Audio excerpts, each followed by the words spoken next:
सुप्रभात बच्चों, मैं मीनाक्षी शर्मा रेजोनेंस पीसीसीपी से हिंदी फैकल्टी। आज हम लोग जो हमारी कक्षा 9th है, उस 9th कक्षा का जो हमारा चैप्टर है पाठ 8 शुक्र तारे के समान, उसका अध्ययन करेंगे। जैसा कि आपको पिक्चर में दिखाई दे रहा होगा इस पृष्ठ पर कि इसके जो सबसे पहले चैप्टर पढ़ने से पहले हम उसके जो लेखक हैं उनके बारे में अध्ययन करेंगे। तो इसके जो लेखक हैं वो है हमारे स्वामी आनंद। क्या नाम है उनका? स्वामी आनंद। ठीक है, तो हम पहले स्वामी आनंद जी के बारे में पढ़ लेते हैं और उसके बाद जो है हम हमारे इस चैप्टर का जो है अध्ययन करेंगे। तो चैप्टर का नाम भी बाद में वैसे तो मैंने आपको बता ही दिया है। चैप्टर का नाम है शुक्र तारे के समान। शुक्र तारा अब वो क्यों रखा गया है, तो पहले हम इसको पढ़ के फिर उसके बारे में बात करेंगे। ठीक है, तो देखिए स्वामी आनंद जो है उनका जन्म हुआ है सन 1887 में। ठीक है, और मृत्यु के बारे में अभी यहाँ ऊपर नहीं दिया है, आगे देखते हैं। सॉरी। सन्यासी स्वामी आनंद का जन्म गुजरात के काठियावाड़ जिले के किमड़ी गांव में सन 1887 में हुआ। क्या कह रहे हैं कि गुजरात का जो काठियावाड़ जिला है, गुजरात स्टेट है और उसका काठियावाड़ जिला है और उसके गांव का नाम है किमड़ी। ठीक है, और सन है 1887। ठीक है, तो इनके जन्म के बारे में, जन्म स्थान के बारे में बता दिया गया है। फिर आगे इनका मूल नाम हिम्मत लाल था। भाई स्वामी आनंद जो है ये बात का नाम है, मेन जो नाम है इनका वो है हिम्मत लाल। फिर आगे जब ये 10 साल के थे तभी कुछ साधु इन्हें अपने साथ हिमालय की ओर ले गए और इनका नामकरण किया। यानी इतनी कम उम्र में ही कुछ साधु आए और इनको अपने साथ ले गए। इनको भी वहाँ मतलब कह सकते हैं उनके साथ उठने बैठना अच्छा लगता था, इसीलिए उनके साथ गए। इसीलिए उन्होंने बोला कि भाई चलें, तो ये भी इनके साथ निकल गए। तो उन्होंने इनका नामकरण भी कर दिया और उन्हीं ने इनका नाम रखा स्वामी आनंद। ठीक है, स्वामी आनंद 1907 में स्वामी आनंद स्वतंत्रता आंदोलन से जुड़ गए। तो कब जुड़े स्वतंत्रता आंदोलन से? तो 1907 में। यानी एज कितनी हो गई? लगभग 20 साल। ठीक है, 20 साल की एज में ये स्वतंत्रता आंदोलन से जुड़े। फिर महाराष्ट्र से कुछ समय तक तरुण हिंद अखबार निकाला। यानी इनका जो न्यूज़पेपर है तो वो इन्होंने कहाँ से, देखो जन्म हुआ है गुजरात और इन्होंने ये जो पेपर निकाला है वो निकाला है महाराष्ट्र और पेपर का जो नाम है वो है तरुण हिंद। फिर बाल गंगाधर तिलक के केसरी अखबार से जुड़ गए। फिर तरुण हिंद के बाद वो जुड़े केसरी, और केसरी जो पेपर है वो किसका था? बाल गंगाधर तिलक का। 1917 में गांधी जी के संसर्ग में आने, संसर्ग यानी उनके साथ में, उनके साथ उठना बैठना जो किया, उन संसर्ग में आने के बाद उन्हीं के निर्देशन में नवजीवन और यंग इंडिया की प्रसार व्यवस्था संभाल ली। यानी फिर वो नवजीवन और यंग इंडिया जो गांधी जी का था उससे जुड़ गए। तो सबसे पहले खुद जो है तरुण हिंद से जुड़े, उसके बाद जो है केसरी से जुड़े बाल गंगाधर तिलक जी के, और उसके बाद में गांधी जी के जब उनके साथ मिले, उनके साथ उनका मिलना हुआ, तब वो नवजीवन और यंग इंडिया का जो व्यवस्था थी, प्रसार व्यवस्था जो थी वो उन्होंने संभाल ली। इसी बहाने इन्हें गांधी जी और उनके निजी सहयोगी महादेव भाई देसाई और बाद में प्यारेलाल जी को निकट से जानने का अवसर मिला। यानी जैसे ही हम ये कहें, जैसे ही ये गांधी जी के संपर्क में आए, संसर्ग यानी संपर्क में आए, और इन दोनों जो उनके न्यूज़पेपर थे उनका कार्यभार संभाला, यानी उनकी व्यवस्था में इन्होंने जो मदद की, उसी समय जो है ये किससे मिले? उनके निजी सहयोगी। कौन थे? महादेव भाई देसाई, जिसको हम कहते हैं ना, तो निजी सचिव किसको कहते हैं? निजी सहयोगी किसको कहते हैं? कि असिस्टेंट कह सकते हैं गांधी जी के। तो उनका नाम था महादेव भाई देसाई। उनसे मिलने का मौका मिला और बाद में वो प्यारेलाल जी के भी निकट में हो पाए, यानी उनसे भी मिलने का उनको अवसर मिला। तो ये जो है बताया गया है इनके बारे में, स्वामी आनंद जी के बारे में, जिनका मूल नाम था हिम्मत लाल। आगे मूलतः गुजराती भाषा में लिखे गए प्रस्तुत पाठ शुक्र तारे के समान में लेखक ने गांधी जी के निजी सचिव महादेव भाई देसाई की बेजोड़ प्रतिभा और व्यस्ततम दिनचर्या को उकेरा है। यानी कह रहे हैं कौन सी भाषा में लिखा हुआ है ये? शुक्र तारे के समान, गुजराती भाषा में। अब क्योंकि उनका जन्म गुजरात का, तो गुजराती भाषा उनको आती ही थी, तो गुजराती भाषा में लिखे गए ये जो शुक्र तारे के समान जो चैप्टर है, इसमें उन्होंने किसके बारे में लिखा है? देखो, गांधी जी के बारे में तो हर कोई लिख सकता था, लेकिन जो उनके जो निजी सचिव थे महादेव भाई देसाई, उनके बारे में, और महादेव भाई देसाई के बारे में लिखने के लिए उनके लिए क्या था? उनकी बेजोड़, यानी जिसका कोई जोड़ ना हो, ऐसी प्रतिभा, है ना, यानी ऐसी विशिष्ट जो चीजें उनके अंदर थी, और उनकी व्यस्ततम, अब एक तो होता है व्यस्त दिनचर्या, यानी जिसमें व्यक्ति व्यस्त है लेकिन कुछ तो वो उस समय उसको फ्री मिलता ही है, लेकिन व्यस्ततम तम प्रत्यय लगाया गया है, यानी कि बिल्कुल कोई समय उनके पास नहीं था, इतने व्यस्त थे वो। तो उस दिनचर्या के बारे में उन्होंने उकेरा है, यानी यहाँ पर बताया है। यानी वो उनसे इतने आकर्षित हुए, इतने इम्प्रेस हुए कि उन्होंने उनके बारे में ही यहाँ पर लिख दिया है। देखो आगे, लेखक अपने इस रेखाचित्र के नायक के व्यक्तित्व और उसकी ऊर्जा, उनकी लगन और प्रतिभा से अभिभूत थे, प्रेरित थे। क्या थे? अभिभूत थे। किससे? जो महादेव भाई देसाई हैं, इनके व्यक्तित्व से, उनकी ऊर्जा से, उनकी लगन से और उनकी प्रतिभा से। तो ये हम कह सकते हैं कि ये क्या है? उनकी विशेषताएं हैं कि एक तो उनका जो है जबरदस्त व्यक्तित्व था, उनकी बहुत जबरदस्त उनमें एनर्जी थी कि दिन भर वो उस कार्य में लगे रहते थे, और कोई भी काम करो बहुत लगन और बहुत मेहनत से वो काम करते थे, और उनकी प्रतिभा भी इतनी अच्छी थी, इतनी ज़्यादा थी कि लोग उनकी प्रतिभा के कायल थे और उनसे प्रेरित हुए।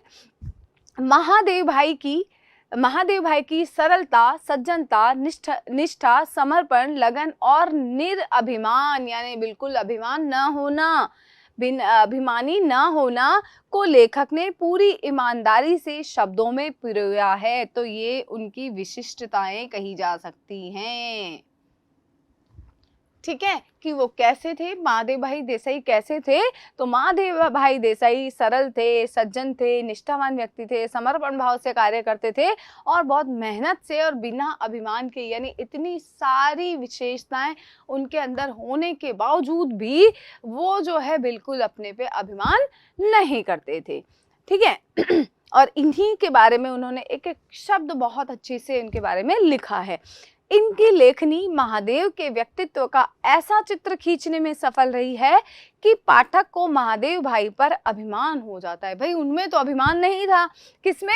महादेव भाई देसाई में, लेकिन यहाँ जो स्वामी आनंद जी ने उनके बारे में जो लिखा है, तो उनके द्वारा इस लिखे हुए पाठ को पढ़ करके जो पाठक है, यानी जो पढ़ने वाला है, उसको भी उन पर अभिमान हो जाता है, यानी गर्व हो जाता है। अभिमान शब्द जो है सकारात्मक और नकारात्मक दोनों रूप में होता है, तो यहाँ पर जो अभिमान शब्द आया है वो सकारात्मक रूप में आया है महादेव भाई देसाई के लिए। ठीक है, फिर आगे आगे कह रहे हैं लेखक के अनुसार कोई भी महान व्यक्ति महानतम कार्य तभी कर पाता है जब उसके साथ ऐसे सहयोगी हों जो उसकी तमाम इतर, यानी आसपास की जो दूसरी चिंताएं हैं, इतर यानी दूसरी, ठीक है, इतर का मतलब होता है दूसरी चिंताओं और उलझनों को अपने सिर ले ले।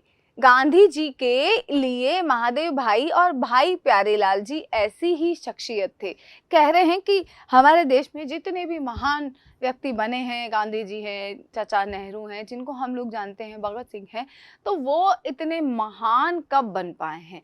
जब उनकी जो दूसरी और जितनी भी चिंताएं हैं वो किसी और ने ले ली हो, या वो उन चिंताओं पर वो दूसरे लोग कार्य कर रहे हो, वो उन लोगों ने उनकी चिंताओं को संभाल रखा हो, तभी एक महान व्यक्ति आगे बढ़ सकता है, अपने कार्य को आराम से कर सकता है। तो यहाँ पर कहने का मतलब महात्मा गांधी जी ने जो कार्य किए हैं, जो आज वो महान जिनको हम मानते हैं, उन्होंने जितना भी देश के लिए जितना काम किया वो तभी कर पाए जब ये दोनों जो लोग थे उन्होंने उनकी चिंताओं को बांट लिया था, यानी ले लिया था, अपने झोली में रख लिया था और वो इन चिंताओं से गांधी जी को मुक्त कर दिया था। तभी गांधी जी इतने आराम से आगे के कार्य कर पाए हैं। आगे नई दिल्ली में बहादुर शाह जफर मार्ग पर स्थित प्यारेलाल भवन और उनमें बना महादेव ऑडिटोरियम गांधी जी के इन्हीं दो निजी सहयोगियों की स्मृति को समर्पित है। तो दिल्ली में क्या बना हुआ है? बहादुर शाह जफर मार्ग पर, ये तो रास्ता है। दिल्ली में एक स्थान है बहादुर शाह जफर मार्ग, वहां पर प्यारेलाल भवन, कौन सा भवन है? प्यारेलाल भवन, इसमें जो है, और एक जो है महादेव ऑडिटोरियम। तो ये गांधी जी के इन्हीं दो जो निजी दो सेक्रेटरी थे, इनकी स्मृति में, यानी स्मृति यानी इनकी याद को समर्पित है, यानी इनकी याद में ये बनाया गया था। तो हम ये कह सकते हैं कि ये जो है हमारे स्वामी आनंद हैं, उनके बारे में ये जो पाठ लेखक हैं उनका लेखक परिचय हो गया। अब ये जो चैप्टर है शुक्र तारे के समान, हम इसका अध्ययन करते हैं। शुक्र क्या है? एक तो हम शुक्रवार भी कहते हैं, यानी डे भी है हमारा, और एक शुक्र तारा भी है। अब वो शुक्र तारा जो है वो चमकता है, तो उसी के यानी महादेव भाई देसाई और प्यारेलाल जी के बारे में उनको शुक्र तारे के समान बताया गया है और उसी के नाम से ये चैप्टर का नाम रखा गया है। तो अब अभी तक हमने पढ़ा लेखक परिचय, जिसमें स्वामी आनंद ने जो है ये सारी चीजें कि उन्होंने क्या क्या चीजें देखी हैं और उनके किसके बारे में लिखा है, वो सारी चीजें हमने पढ़ी।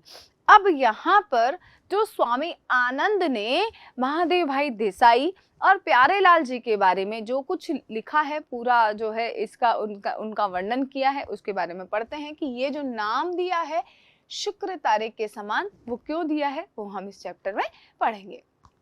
तो आइए शुरू करते हैं हम अपना अध्याय में। शुरू करने से पहले देखो क्या क्या चीजें हम पहले फर्स्ट पैराग्राफ से ही हमें समझ में आ जाएगा कि क्यों, क्योंकि ये कोई स्टोरी नहीं है। स्टोरी होती है तो हमें आसानी से समझ में आ जाती है, लेकिन ये किसी शख्सियत के बारे में, उसके पूरे कैरेक्टर के, उसके पूरे व्यक्तित्व के बारे में यहाँ वर्णन है। तो हमें हर चीज को, हर एक घटना को जो बारी बारी से घटित हुई है, उन्हें उसी क्रम में याद रखना पड़ेगा ताकि हम प्रश्नोत्तरों को आसानी से हल कर सके। तो देखिए आकाश के तारों में शुक्र का कोई वैसे होना चाहिए, शुक्र की कोई जोड़ नहीं है कि आकाश में जितने भी तारे हैं तो शुक्र तारे के समान कोई तारा नहीं है, यानी उसकी कोई तुलना किसी और तारे से उसकी तुलना नहीं की जा सकती। ठीक है, ये बात इन्होंने पहली पंक्ति में कही है। फिर आगे शुक्र चंद्र का साथी माना गया है। ये जो शुक्र ग्रह, शुक्र जो तारा है, किसका साथी माना गया है? तो चंद्रमा का साथी माना गया है। उसकी आभा प्रभा यानी उसके चमक, आभा यानी चमक, प्रभा यानी तेज, कि उसकी आभा और प्रभा का वर्णन करने में संसार के कवि थके नहीं हैं। किसकी? शुक्र तारे की जो चमक है और उसका जो तेज है, उसका वर्णन करने के लिए कवि जो है कभी नहीं थके। इतने चीजें उनके पास बताने के लिए है शुक्र तारे के लिए कि कभी कोई भी कवि इसके बारे में बताते बताते नहीं थका है। फिर भी नक्षत्र मंडल, अब नक्षत्र मंडल किसको कहते हैं? तो नक्षत्र मंडल का मतलब होता है तारों का समूह। ठीक है, तो नक्षत्र मंडल में कलगी रूप में, कलगी यानी चमकीले रूप में। ठीक है, अब कलगी जो होती है मोर की भी होती है, तो वो जो चमकीला सा जो उसकी गर्दन का होता है वो तो वो चमक है, इसीलिए उसको कहते हैं कलगी। कलगी का मतलब चमक। ठीक है, अत्यधिक चमक वाला कलगी रूप इस तेजस्वी तारे को दुनिया या तो एन शाम के समय बड़े सवेरे घंटे 2 घंटे से अधिक देख नहीं पाती है। अब ये जो शुक्र तारा है, इसकी क्या विशेषता बताई गई है कि तो बहुत अधिक चमकीला है ना, और ये जो तेजस्वी तारा है, या तो ये कब, एकदम शाम के समय, यानी हम कह सकते हैं बिल्कुल शाम जहां पर तारे निकलना शुरू होते हैं, या तो जब इसकी चमक देख सकते हो, या फिर बहुत सुबह यानी जैसे 4 बजे, है ना, तो घंटे 2 घंटे आप इसको देख सकते हैं, यानी एन शाम के समय या फिर बड़े सवेरे घंटे, यानी 3-4 बजे का समय, 3 से 5 का समय जो हो, अब उस समय हम इसको देख सकते हैं। इसी तरह भाई महादेव जी आधुनिक भारत की स्वतंत्रता के उषा काल में अपनी वैसी ही आभा से हमारे आकाश को जगमगाकर देश और दुनिया को मुग्ध करके शुक्र तारे की तरह ही अचानक अस्त हो गए। अब कह रहे हैं कि अब शुक्र तारे की तुलना किससे की गई है, तो शुक्र तारे की तुलना की गई है महादेव भाई देसाई जी से, कि जिस प्रकार ये जो है इन शाम के समय और सुबह के समय दिखाई देता है और उस आकाश की सुंदरता को, उसकी चमक को बढ़ा देता है, उसी प्रकार महादेव भाई देसाई ने भी जो भारत की स्वतंत्रता का जो उषा काल था, है ना, सुबह का समय जिसमें किरणें निकलती हैं, उस चमकीले समय, उषा काल ये कह सकते हैं, चमकीले समय में अपनी वैसी ही चमक जो है, उस चमक से हमारे देश को जगमगा करके और पूरी दुनिया को अपनी ओर आकर्षित करके, बिल्कुल मुग्ध करके, और शुक्र तारे के समान अचानक से जो है क्या हो गए, वो अस्त हो गए, यानी स्वर्ग को प्राप्त हो गए। सेवा धर्म का पालन करने के लिए इस धरती पर जन्मे स्वर्गीय महादेव भाई देसाई गांधी जी के मंत्री थे। ठीक है, क्या कहा कि सेवा धर्म का पालन करने वाले, ये भी एक विशेषताओं में उनकी जुड़ता है। और अपने इस धरती पर जो उन्होंने जन्म लिया, तो वो जो है गांधी जी के मंत्री थे और मित्रों के बीच विनोद में अपने को गांधी जी का हम्माल कहने में और कभी कभी अपना परिचय उनके पीर, बावर्ची, भिष्टी, खर के रूप में देने में वे गौरव का अनुभव करते थे। अब देखो कितनी बड़ी बात कही गई है। वो जो है गांधी जी के मंत्री थे, लेकिन वो कभी कभी क्या करते थे, वो कभी कभी हंसी मजाक के, जब विनोद का मतलब होता है हंसी मजाक, तो हंसी मजाक की बातों में कभी कभी वो क्या करते थे, वो अपने आप को गांधी जी का हम्माल यानी बोझा ढोने वाला, जैसे कुली होता है ना, वैसे कुली भी आप मान सकते हैं, कुली भी क्या करता है, बोझा ढोता है। तो यहाँ पर वो अपने आप को कभी कभी हंसी मजाक में लोगों के बीच में क्या कह देते कि मैं तो गांधी जी का क्या हूँ, मैं गांधी जी का हम्माल हूँ। यही नहीं, बल्कि वो कभी कभी क्या कहते थे कि वो अपना खुद का जो परिचय देते थे, अपना खुद का जो इंट्रोडक्शन देते थे, तो उसमें वो क्या कहते थे कि मैं गांधी जी का पीर हूं। पीर का मतलब जैसे पवित्र रूप जो होता है ना, दिगंबर कहते हैं, पीर, दिगंबर, पीर है ना, पीर हम कह सकते हैं, जैसे जो मुस्लिम धर्म के लोग जो होते हैं ना, वो साधु सन्यासी जो हिंदू धर्म में होते हैं, वैसे उनके जो होते हैं, वैसे ही ये पीर अपने आप को गांधी जी का पीर कहते थे। बावर्ची यानी खाना बनाने वाला कहते थे, और भिष्टी यानी जो पानी डालता है ना, मशक में पानी भर के जो नाली में पानी डालता है, वो कहते थे, और खर यानी गधा। तो साधु सन्यासी का रूप भी उन्होंने बताया है, खाना बनाने वाला रूप भी उन्होंने कहा है, और जो है पानी, नाली में पानी डालने वाला रूप भी उन्होंने कहा है, और गधे के रूप में भी अपने आप को कहा है कि कि मैं जो है वो अपना परिचय देते थे इन सब रूपों में, गांधी जी का मैं ये सारा हूँ। और ऐसा बोलते हुए भी वो अपने आप को गौरव का अनुभव करते थे। ऐसा नहीं है कि भाई मैं कोई अपने आप को कहे कि भाई मैं गांधी जी का गधा हूँ, तो ये गधा यानी मैं उनका सारा बोझ, गधा क्या करता है, बोझ ढोने का काम करता है, तो मैं गांधी जी का पूरा बोझ ढो सकता हूँ, है ना। और मैं गांधी जी के लिए खाना बनाने वाला हूँ, मैं गांधी जी के लिए सारी सफाई करने वाला हूँ, मैं गांधी जी के लिए पीर यानी अच्छी सोच रखने वाला, अच्छे से अच्छे कार्य करने वाला। तो ये सारे काम मैं गांधी जी के करने के लिए तैयार हूँ, और इसमें मैं कोई अपने आप को जो है हंसी का पात्र नहीं, मैं अपने आप को गौरव का अनुभव करता हूँ कि मैं गांधी जी का ये हूँ। ठीक है, ये सब उन्होंने कहा, और ये बहुत इम्पॉर्टेंट बात है जो उन्होंने ये जो 2 पंक्तियों में कही है ना, हम्माल और पीर, बावर्ची, भिष्टी और खर, तो ये बहुत इंपॉर्टेंट है। ये एग्जाम में ऐसे जो कोटेशन होते हैं वो कि भाई वो अपना परिचय किस तरीके से देते थे, तो इस तरीके के प्रश्न भी एग्जाम में बनते हैं, तो हमें हमेशा ये चीजें याद रखनी है, ठीक है। आगे गांधी जी के लिए वे पुत्र से भी अधिक थे, यानी गांधी जी अपने बेटे से भी ज्यादा उनको मानते थे।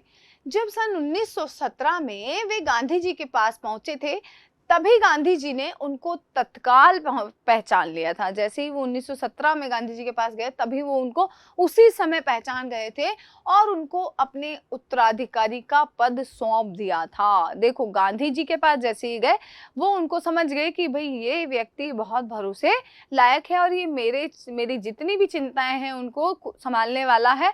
तो इसीलिए उन्होंने, गांधी जी ने उनको क्या मान लिया था, उन्होंने अपना उत्तराधिकारी मान लिया था और ये पद उन्होंने इनको सौंप दिया था। 1919 में जलियांवाला बाग हत्याकांड, तो ये भी बात इंपॉर्टेंट है हमारे लिए कि जलियांवाला बाग हत्याकांड कब हुआ, तो सन 1919 में। तो उस समय, उन दिनों में पंजाब जाते हुए गांधी जी को पलवल स्टेशन पर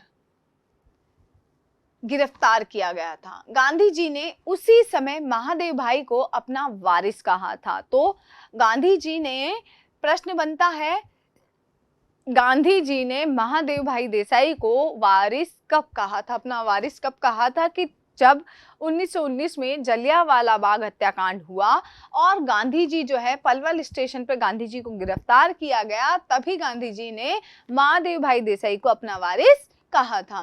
सन 1929 में महादेव भाई आ सेतु हिमाचल देश के चारों कोनों में समूचे देश के दुलारे बन चुके थे। अब कह रहे हैं कि ये तो बात थी 1919 की, उसके 10 साल बाद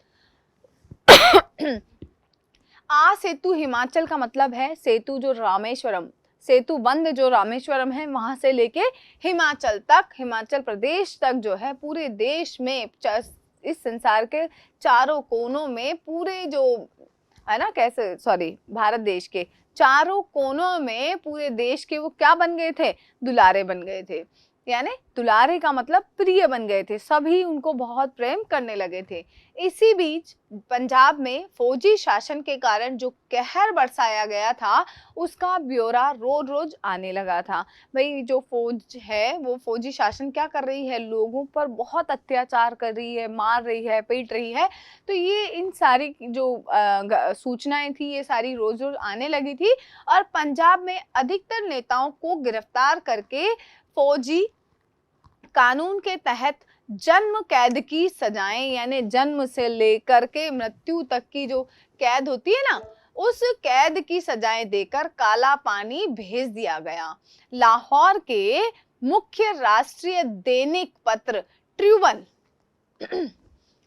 के संपादक श्री कालीनाथ राय को 10 साल की जेल की सजा मिली। अब वो जो फौजी शासन लगा हुआ था, उन्होंने लोगों पर अत्याचार करना शुरू किया, काले पानी की सजा देना शुरू किया। और जो अंग्रेजी दैनिक पत्र था ट्रिब्यून, उसके संपादक कौन थे, कालीनाथ राय, और इनको क्या किया गया, 10 साल के लिए जेल की सजा दे दी गई। गांधी जी के सामने जुल्मों और अत्याचारों की कहानियां पेश करने के लिए आने वाले पीड़ितों के दल के दल गाम देवी के मणि भवन पर उमड़ते रहते थे। अब गांधी जी के सामने सभी अपनी अपनी जो परेशानियां थी, उन पर जो भी अत्याचार किए जा रहे थे, वो सारे वो उनको आकर के बताते थे। तो ये सारी कहानियां पेश करना, मतलब जो भी पीड़ित थे वो आते और वहां आकर के गाम देवी के मणि भवन स्थान है, यहाँ आकर के सब लोग इकट्ठा, अब इतने सारे लोग आएंगे, गांधी जी किस किस को संभालेंगे और किस किस की सुनेंगे। तो फिर भी वो बैठते और उनकी सुनते थे उनकी बातें। महादेव उनकी बातों को संक्षिप्त टिप्पणियां तैयार करके उनको गांधी जी के सामने पेश करते थे। संक्षिप्त टिप्पणियां यानी उनकी पूरी घटना को सुन लेना और उसको बहुत शॉर्ट रूप में लिख करके गांधी जी को सुना देना, क्योंकि गांधी जी से सबका मिलना संभव नहीं था, क्योंकि गांधी जी को इतना समय नहीं था कि वो सबसे मिले और उनकी सारी घटनाओं को सुने। तो उन तक ये घटनाओं के बारे में जानकारी देने का कार्य कौन करता था, महादेव भाई देसाई, क्योंकि वो उनके प्राइवेट सेक्रेटरी थे, है ना, निजी सहायक जिसको कहा गया है हिंदी में, वो थे। तो वो क्या करते थे, उनको शॉर्ट रूप जो है बनाते थे और गांधी जी को बताते थे। गांधी जी के सामने पेश करते थे और आने वालों के साथ उनकी रूबरू मुलाकातें भी करवाते थे। रूबरू का मतलब आमने सामने मुलाकात भी करवाते थे। गांधी जी बंबई के मुख्य राष्ट्रीय अंग्रेजी दैनिक बॉम्बे क्रॉनिकल में इन सब विषयों पर लेख लिखा करते थे। अब ये भी बात याद रखनी है कि गांधी जी बंबई का जो राष्ट्रीय अंग्रेजी जो दैनिक का मतलब जो डेली जो पेपर आता था ना, बॉम्बे क्रॉनिकल, इन पर जो है उस बॉम्बे क्रॉनिकल में इन सारे विषयों को इन पर एक टिप्पणी लिखते थे, यानी एक लेख लिखते थे। और क्रॉनिकल की में जगह की तंगी बनी रहती थी, यानी लेख इतने ज्यादा होते थे कि उसमें जो जगह है वो बहुत कम होती थी। आगे कुछ ही दिनों में क्रॉनिकल के निडर अंग्रेज संपादक हार्नीमैन, क्रॉनिकल के संपादक जो हैं अंग्रेज संपादक थे, हार्नीमैन को सरकार ने देश निकाले की सजा देकर इंग्लैंड भेज दिया, क्योंकि उसमें भारतीय जो लोगों पर अत्याचार किया जा रहा था उसके लेख जो है गांधी जी भेजते थे और वो लेख छपते थे। इसीलिए उन हार्नीमैन को क्या किया गया, उनको सजा दे करके इंग्लैंड भेज दिया गया, वापस भेज दिया, भाई तुम तो जाओ, क्योंकि तुम हमारा साथ नहीं दे रहे हो, तुम उनके लेखों को प्रकाशित कर रहे हो, इसीलिए उनको वहां से भेज दिया। सॉरी। उन दिनों बंबई के 3 नए नेता थे, शंकरलाल बैंकर, उमर सोबानी और जमना दास द्वारकादास। तो 3 नेता, बंबई के 3 नेताओं के नाम यहाँ बताए गए हैं, शंकरलाल बैंकर, उमर सोबानी और जमना दास द्वारकादास। ठीक है, 3 नेता कहाँ के थे ये? बंबई के 3 नए नेता थे। इनमें अंतिम श्रीमती बेसेंट के अनुयायी थे, यानी अंतिम कौन? जमना दास द्वारकादास किसके अनुयायी थे? श्रीमती बेसेंट के, यानी उनको मानने वाले थे। ये नेता यंग इंडिया नाम का एक अंग्रेजी साप्ताहिक भी निकालते थे। अब ये जो नेता हैं ये तीनों, जिनका नाम यहाँ पर दिया हुआ है, शंकरलाल बैंकर, उमर सोबानी और जो है जमनालाल द्वारकादास, ये तीनों नेता क्या करते थे? यंग इंडिया नाम का एक अंग्रेजी साप्ताहिक, यानी सप्ताह में जो एक बार आता है, वो भी निकालते थे, लेकिन उनमें क्रॉनिकल वाले हार्नीमैन ही मुख्य रूप से लिखते थे। अब ये क्रॉनिकल के जो हार्नीमैन थे वो ही उसमें मुख्य रूप से लेख को लिखा करते थे। उनको देश निकाला मिलने के बाद इन लोगों को हर हफ्ते साप्ताहिक के लिए लिखने वालों की कमी रहने लगी, क्योंकि पहले तो हार्नीमैन लिखते थे, अब हार्नीमैन को जब देश निकाला हो गया तो अब कौन लिखे? तो लेख की कमी होने लगी। पहले जगह की कमी होती थी, बाद में धीरे धीरे जब वो चले गए हार्नीमैन, तो उसके बाद जो है लेख की कमी होने लगी। तो फिर क्या होता है आगे? ये तीनों नेता गांधी जी के परम प्रशंसक थे, यानी गांधी जी की बहुत प्रशंसा करते थे और उनके सत्याग्रह आंदोलन में बंबई के बेजोड़ नेता भी थे। इन्होंने गांधी जी से विनती की कि वे यंग इंडिया के संपादक बन जाए। गांधी जी से क्या कहा कि गांधी जी, हम आपसे ये याचना करने आए हैं कि आप यंग इंडिया के संपादक बन जाएं, ताकि वो भी जो लेख लिखेंगे वो यंग इंडिया में आ जाया करेगा। गांधी जी को तो इसकी सख्त जरूरत थी ही, उन्होंने विनती तुरंत स्वीकार कर ली जैसे ही गांधी जी को, क्योंकि गांधी जी जो लेख लिख रहे थे वो वहां पर जगह कम थी, तो इसीलिए उनको तो इस चीज की जरूरत है भी मेरे लेख कहीं तो प्रकाशित हों, तभी लोगों तक मैसेज जाएगा और लोगों में जागृति जो है वो फैलेगी, है ना। तो उस जागृति को फैलाने के लिए उनको पहले से ही इस चीज की जरूरत थी और जैसे ही उन्होंने कहा वो तुरंत तैयार हो गए, उनकी विनती जो है उन्होंने स्वीकार कर ली।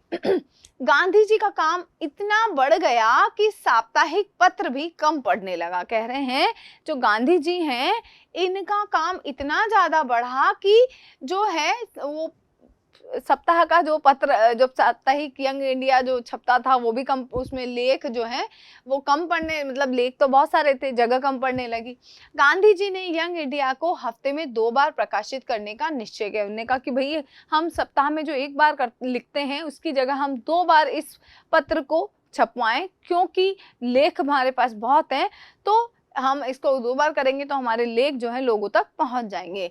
हर रोज का पत्र व्यवहार और मुलाकातें, आम सभाएं आदि कामों के अलावा यंग इंडिया साप्ताहिक में छापने के लेख, टिप्पणियां पंजाब के मामलों का सार संक्षेप और गांधी जी के लेख, यह सारी सामग्री हम 3 दिन में तैयार करते, क्योंकि पहले तो सप्ताह में एक बार लेख छपता था। ये सारी टिप्पणियां, ये सारी चीजें जो जो दिए हैं ना, लेख हैं, टिप्पणियां हैं, और ये जो पंजाब के जो मामले हैं इनको संक्षेप में, इनका पूरे उसका सार यानी एक छोटा रूप जो है वो, और ये सारी सामग्रियां पहले सप्ताह में एक बार जो न्यूज़पेपर होता था उसमें छपती थी, लेकिन अब ये 2 बार कर दिया, सप्ताह में 2 बार छपने लगी, यानी 2 बार आने लगा, तो उस 2-3 दिन में ये सारी चीजें उनको तैयार करनी होती थी। यंग इंडिया के पीछे पीछे नवजीवन भी गांधी जी के पास आया। भाई यंग इंडिया तो उन्होंने दे दिया था इन तीनों नेताओं ने, तो फिर बाद में नवजीवन भी गांधी जी के पास आया, और दोनों ही साप्ताहिक अहमदाबाद से निकलने लगे। कहां से निकले? दोनों साप्ताहिक अहमदाबाद से निकलने लगे। 6 महीनों के लिए मैं भी साबरमती आश्रम 6 महीनों के लिए मैं भी साबरमती आश्रम में रहने पहुंचा। शुरू में ग्राहकों के हिसाब किताब की और साप्ताहिकों को डाक में डलवाने की व्यवस्था मेरे जिम्मे रही। अभी यहाँ जो लेखक हैं वो क्या कह रहे हैं, स्टार्टिंग में मैं भी गया और मैं भी वहां रहने के लिए पहुंचा, तो शुरू में जो ग्राहक होते हैं उनका हिसाब किताब और साप्ताहिकों को डाक में डलवाना, जो भी डाक है वो जो भी आ रहे हैं लेख उनको डाक में डलवाने की व्यवस्था मेरे जिम्मे थी, यानी ये जिम्मेदारी मुझे मिली थी। लेकिन कुछ ही दिनों के बाद संपादन सहित दोनों साप्ताहिकों की और छापाखाने की सारी व्यवस्था मेरे जिम्मे आ गई। पहले तो मेरे पास कुछ ही काम था, बाद में सारा काम जो है मेरे पास आ गया। गांधी जी और महादेव का सारा समय देश भ्रमण में बीतने लगा। इन दोनों का ही पूरा समय किसमें बीतने लगा? पूरा देश का भ्रमण करने में, यानी देश में घूमने में उनका पूरा समय जाने लगा। भ्रमण यानी घूमने में। ये जहां भी होते वहां से कामों और कार्यक्रमों की भारी भीड़ के बीच भी समय निकालकर लेख लिखते और भेजते थे। ये दोनों कहीं पे भी हों, लेकिन और इतना व्यस्ततम जो है इनकी दिनचर्या होने के बावजूद भी ये लेख लिखते और मुझे भेज देते थे। सब प्रांतों के उग्र और उदार देशभक्त, क्रांतिकारी और देश विदेश के धुरंधर लोग, संवाददाता आदि गांधी जी को पत्र लिखते और गांधी जी यंग इंडिया के कॉलमों में उनकी चर्चा किया करते थे। जो भी लेख, जो भी सूचनाएं या जो भी बातें, जो भी चीजों की जानकारी उनको गांधी जी को मिलती, जो भी पत्र उनको मिलते, उन सभी पर चर्चा गांधी जी किसमें किया करते थे? वो करते थे यंग इंडिया के जो लेख उनके द्वारा लिखे गए थे उसी में वो उन विषयों को लेकर के चर्चा करते थे, ताकि लोगों को उस पत्रिका के द्वारा अपने जो भी प्रश्न हैं उनके जवाब उनको वहां पर मिल जाए। महादेव गांधी जी की यात्राओं के और प्रतिदिन की उनकी गतिविधियों के साप्ताहिक विवरण भेजा करते थे। अब ये भी है, लेख तो लिखते ही थे, सारे जो भी पत्र उनको आते थे उनके जवाब में वो उस लेख में सारी चीजें देते थे। लेकिन उसके बावजूद गांधी जी आज कहाँ की यात्रा करेंगे, यानी पूरे सप्ताह भर वो कहाँ कहाँ रहेंगे, क्या क्या काम करेंगे, उन सभी का विवरण भी महादेव भाई देसाई जो है उनको दिया करते थे।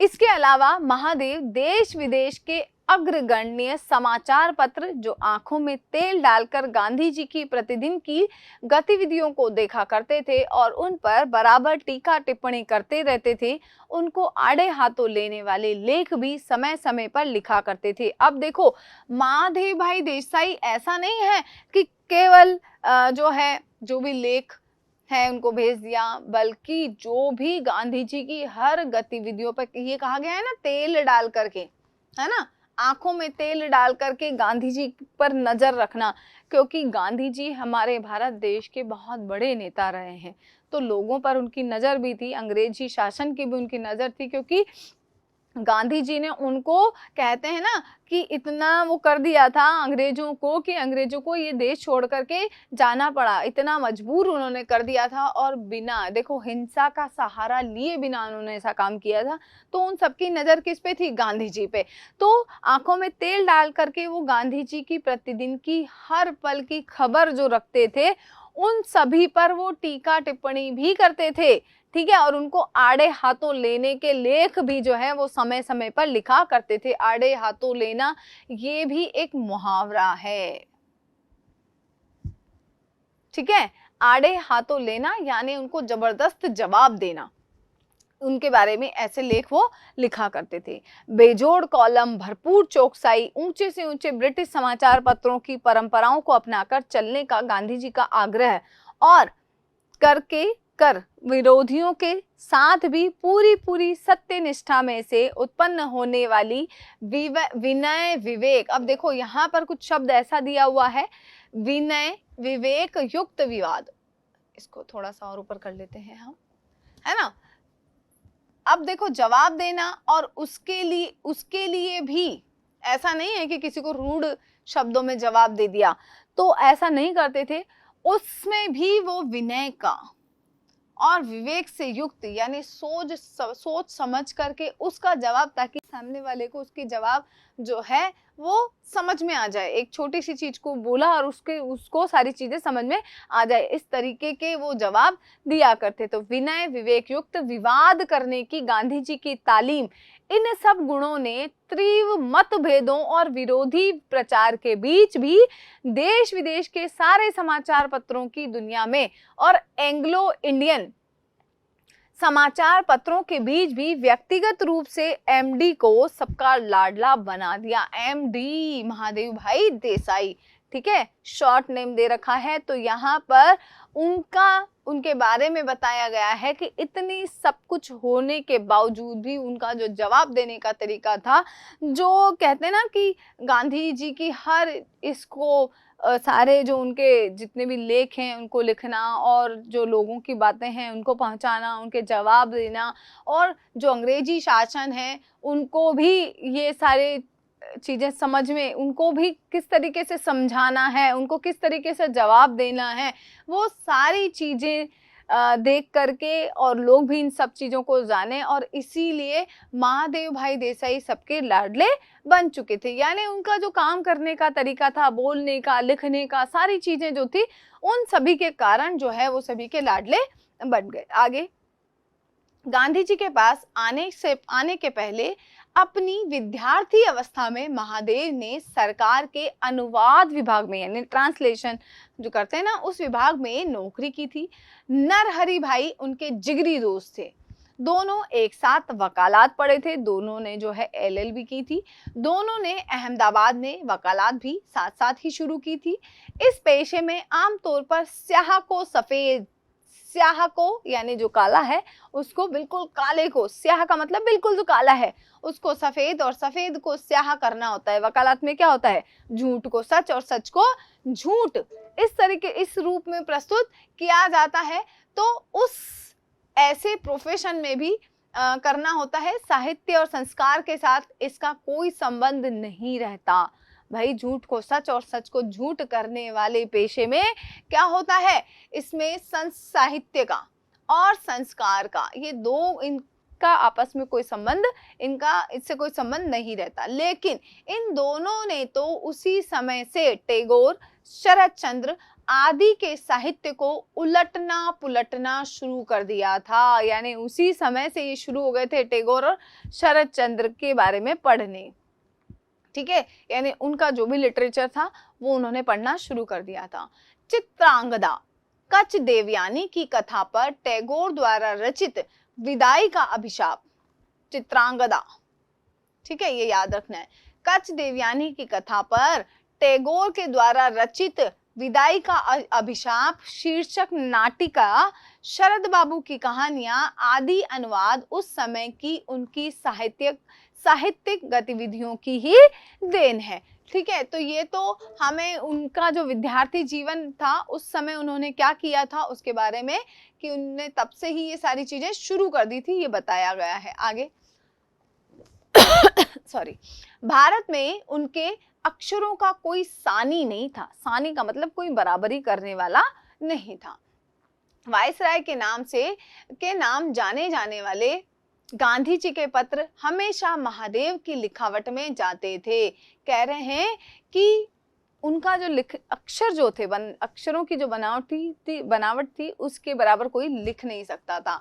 और वायसराय के नाम से जो जाने जाते थे गांधी जी के पत्र हमेशा महादेव की लिखावट में ही जाते थे वायसराय को। उन पत्रों को देख देख कर दिल्ली और शिमला में बैठे बैठे वायसराय इन यहाँ पर बैठे हुए जो वायसराय थे वो लंबी सांसें उसास लेते रहते थे। भाई उनकी जो राइटिंग थी, हैंड राइटिंग, उनके जो अक्षर थे वो ऐसे थे कि उसको देख करके जो वहाँ के दिल्ली और शिमला में जो बैठे हुए वायसराय थे वो क्या करते थे, लंबी लंबी सांसें लेते थे कि यार ये इतना सुंदर कैसे कौन लिख सकता है। ठीक है, भले ही उन दिनों ब्रिटिश सल्तनत पर कहीं सूरज न डूबता हो, लेकिन उस सल्तनत के छोटे बादशाह को भी गांधी जी के सेक्रेटरी के समान खुशनवीश यानी सुंदर अक्षर लिखने वाला लेखक कहाँ मिलता था। यानी अंग्रेजी सरकार का उस समय साम्राज्य था, लेकिन उनको भी इतने सुंदर अक्षर लिखने वाला सेक्रेटरी कहाँ मिलने वाला था। ऐसा भाई जिसकी चलती है, जिसका उस समय राज होता है, उनको ही नहीं मिल रहा और गांधी जी को ऐसा सेक्रेटरी मिला हुआ है, तो इससे लोग जलते भी थे। तो ये चीज इन्होंने कही है। बड़े बड़े सिविलियन और गवर्नर कहा करते थे कि सारी ब्रिटिश सर्विसों में महादेव के समान अक्षर लिखने वाला कहीं खोजने पर भी नहीं मिलता नहीं था। पढ़ने वालों को मंत्रमुग्ध करने वाला शुद्ध और सुंदर लेखन, यानी लिखने की भी एक कला होती है। एक तो अक्षर भी अच्छे बनाए हैं, अक्षरों की बनावट अच्छी है, लेकिन अगर उसमें शुद्धता नहीं है तो भी मामला गड़बड़ है। तो इन दोनों का मेल जो है उनके लेख में होता था। तो ऐसा सिर्फ ऐसे जो निजी सचिव केवल गांधी जी के पास ही थे और किसी के पास भी, गवर्नर के पास भी नहीं मिलते थे। महादेव के हाथों के लिखे गए लेख, टिप्पणियां, पत्र, गांधी जी के व्याख्यान, प्रार्थना प्रवचन, मुलाकातें, वार्तालापों पर लिखी गई टिप्पणियां, सब कुछ फुल स्केप के चौथाई, है ना, वो जो पेज होता है 1/4, तो चौथाई आकार वाली मोटी अभ्यास पुस्तिका में लंबी लिखावट के साथ जेट की सी गति से लिखा जाता था, बहुत तेज गति से लिखा जाता था। वे शॉर्ट हैंड जानते नहीं थे। भाई शॉर्ट हैंड एक होता है कि किसी भी बात को शॉर्ट रूप में लिख देना, है ना। अब उसको लिखने के लिए भी जैसे आप लोगों ने देखा होगा उर्दू में भी लिखते हैं या जो दूसरी भाषाएं उसमें भी लिखते हैं, तो वैसे ही हिंदी और इंग्लिश दोनों में शॉर्ट हैंड होती है। तो वो उस शॉर्ट हैंड को नहीं जानते थे, उसके बावजूद जो है बहुत तेज गति से वो लिखते थे। बड़े बड़े देशी विदेशी राजपुरुष, राजनीतिज्ञ, देश विदेश के अग्रगण्य समाचार पत्रों के प्रतिनिधि, अंतर्राष्ट्रीय संगठनों के संचालक, पादरी, ग्रंथकार आदि गांधी जी से मिलने के लिए आते थे। ये सभी तरह के लोग गांधी जी के पास मिलने आते थे। ये लोग खुद या इनके साथी संगी भी गांधी जी के साथ बातचीत को शॉर्ट हैंड में लिखा करते थे। यानी कोई भी बड़ा अधिकारी गांधी जी के पास आया है, कोई भी पॉलिटिशियन गांधी जी के पास आया है, और उनके साथ वो क्या लाते थे, अपना कोई व्यक्ति लाते थे जो उन दोनों के बीच की जो भी बातचीत हो रही है उसको लिखता था। तो वो भी इतनी तेज गति से, मतलब वो भी शॉर्ट हैंड में लिखा करता था, इस पूरा ब्रीफ में नहीं लिखता था जैसा कि महादेव भाई देसाई लिखते थे। महादेव एक कोने में बैठे बैठे अपनी लंबी लिखावट में सारी चर्चा को लिखते रहते थे। मुलाकात के लिए आए हुए लोग अपने मुकाम पर जाकर सारी बातचीत को टाइप करके जब उसे गांधी जी के पास ओके करवाने के लिए पहुंचते तो भले ही उनमें कुछ भूलें या खामियां मिल जाए, लेकिन महादेव की डायरी में या नोट बही में मजाल है कि कोमा मात्रा की भी भूल मिल जाए। अब क्या होता था, जो भी उन गांधी जी और उनके बीच जो बातचीत हुई है, जो वार्तालाप हुई है, उस वार्तालाप को जो साथ में आए हैं उन्होंने जो लिखा है उसको वो ओके कराने के लिए जैसे ही गांधी जी के पास जाते थे तो भले ही उनके, और फिर वो उसको घर जाकर के यानी अपने ऑफिस जाकर के उसको टाइप भी करवाते थे, यानी दोबारा लिखना। तो दोबारा लिखने में तो अगर हमसे कोई गलतियां भी हुई है तो हम उसको सुधार लेते हैं। उसके बावजूद भी जो महादेव भाई देसाई ने वहां बैठ करके एक बार में लिखा है तो उसमें कोमा मात्र की गलती भी नहीं मिलती थी, जो कि जिसने दोबारा जाकर के लिखा है उसमें गलतियां मिल जाए। लेकिन मजाल है कि महादेव भाई देसाई के द्वारा लिखे गए लेख में अगर कोई एक कोमा मात्र की भी गलती मिल जाए, यानी वो इतना अच्छा लिखते थे कि उनका कोई मतलब बराबरी करने वाला नहीं था। अक्षर, सुंदर अक्षर और जो है शुद्ध अक्षर वो लिखते थे। ठीक है, गांधी जी कहते महादेव के लिखे नोट के साथ थोड़ा मिलान कर लेना था ना, और लोग दांतों अंगुली दबाकर रह जाते थे। उन्होंने कहा कि भाई तुम मेरे पास ओके कराने आए हो, इससे अच्छा था तुम किसके पास जाते, एक बार जो तुमने लिखा है उसको किससे मिलान कर लेते, महादेव भाई देसाई से मिलान कर लेते तो ज्यादा अच्छा होता, वहीं तुम्हें अपनी गलतियां समझ में आ जाती। जब गांधी जी ऐसा कहते तो लोग क्या करते थे, दांतों तले उंगली दबा लेते थे। ये भी क्या है, ये भी एक मुहावरा है, दांतों तले उंगली दबाना, कि भाई दांतों तले उंगली दबाने का मतलब है कुछ कह नहीं पाना। ठीक है, वो कुछ नहीं कह पाते थे, बिल्कुल चुप हो जाते थे।